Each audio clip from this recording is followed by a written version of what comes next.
అన్యాయంగా గత ప్రభుత్వ రాజకీయ నాయకుల అండదండలతో ఆదివాసీ భూములు కాజేయాలని, దొంగతనంగా భూమార్పిడి చేసుకున్న వారిపై చట్టపరంగా చర్యలు తీసుకోవాలని ఆదివాసీ హక్కుల పోరాట సమితి తుడుందెబ్బ రాష్ట్ర ప్రధాన కార్యదర్శి గుర్రాల రవీందర్ రాష్ట్ర ప్రభుత్వాన్ని డిమాండ్ చేశారు.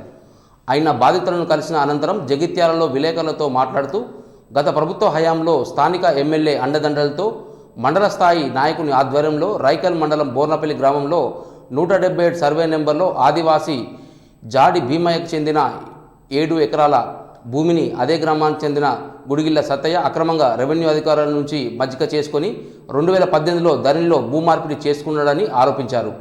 బాధితులు తుడుందెబ్బ నాయకుల సహాయంతో రాష్ట్ర స్థాయి వరకు పోరాటం చేసినా లాభం లేకపోయిందని అన్నారు. ఇప్పటి ప్రభుత్వమైన అక్రమార్కులను చట్టపరంగా కఠినంగా శిక్షించి బాధిత ఆదివాసులకు న్యాయం చేయాలని కోరారు. లీగల్ నోటీసులు పంపినా కూడా అధికారుల్లో ఎలాంటి చలనం రావడం లేదని, అధికారులు వెంటనే స్పందించి ఆదివాసులకు న్యాయం చేయాలని డిమాండ్ చేశారు.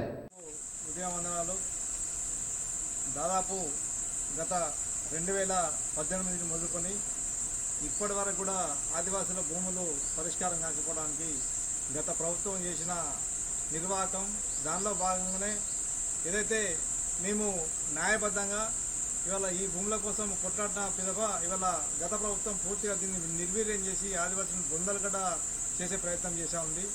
దానిలో దృష్టిలో పెట్టుకొని రాయకల్ మండలంలోని ఇవాళ బోర్నపల్లి గ్రామంలో ఉన్న ఆదివాసీ కమ్యూనిటీకి చెందిన జాడి భీమయ్య భూమి, మరి పక్కనే ఉన్న బోర్నపల్లి గ్రామస్తుడైన గుడ్గిల్ల రాములు సత్తయ్య బీసీ కమ్యూనిటీకి చెందిన వాళ్ళు దాదాపు అక్కడ ఉన్న రాజకీయ నాయకుల అండదండలతోని, ఇక్కడ స్థానిక ఎమ్మెల్యే సంజీవ్ కుమార్ అండదండలతోని 7 ఎకరాల 13 గుంటల భూమిని 176 సర్వే నంబరు గల భూమిని కబ్జా చేసి, మరి ఇప్పటికీ ఆ భూమికి వాళ్ళు పోతా ఉంటే వాళ్ళని కుట్టడానికి వాళ్ళ చంపడానికి భయభ్రాంతులకు గురి చేస్తూ ఉన్నారు.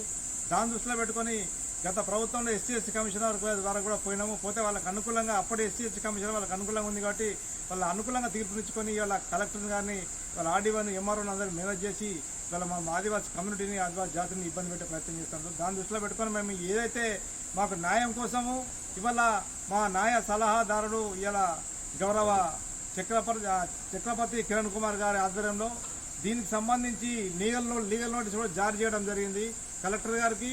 ప్లస్ మళ్ళీ ఇవాళ సంబంధిత ఆర్డీఓ ఎంఆర్ గారికి జారీ చేయడం జరిగింది. ఆయన ఎంఆర్ఓ గారు ఇక్కడ రిసీవ్ కాలేదని చెప్పడం జరిగింది.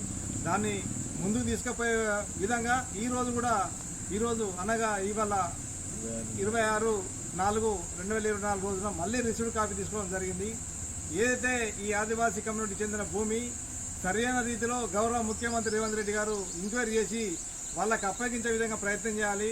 లేని ఏడల్లా ఇలా రాష్ట్ర వ్యాప్తంగా ఆదివాసీ ఉద్యమం తప్పదని చెప్పి ఇవాళ మేము ప్రభుత్వానికి చెప్తా ఉన్నాం. ముఖ్యంగా ఏదైతే గౌరవ లీగల్ అడ్వకేట్ గారు కూడా ఇవాళ లీగల్ నోటీస్ జారీ చేయడం జరిగింది. మరి లీగల్ నోటీస్ ఇప్పటి వరకు కూడా దీనికి దాదాపు 4 రోజులు అవుతుంది, సమాధానం రాలేదు. మరి లీగల్ నోటీస్ కూడా సమాధానం రాలేదంటే ఎంత నిర్లక్ష్యంగా వ్యవహారం జరుగుతుందో రెవెన్యూ అధికారులు అనేది దీన్ని బట్టి చూస్తే తెలుస్తుంది. కనుక వెంటనే దీనిపై చర్య తీసుకొని ఆదివాసీ తెగకు చెందిన జాడి భీమయ్య వారి బంధువులకు న్యాయం చేసి పట్టా పాస్బుక్లు ఇవ్వాలని చెప్పి ఇలా మేము గౌరవ ప్రభుత్వ ముఖ్యమంత్రి గారిని వేడుకుంటా ఉన్నాం.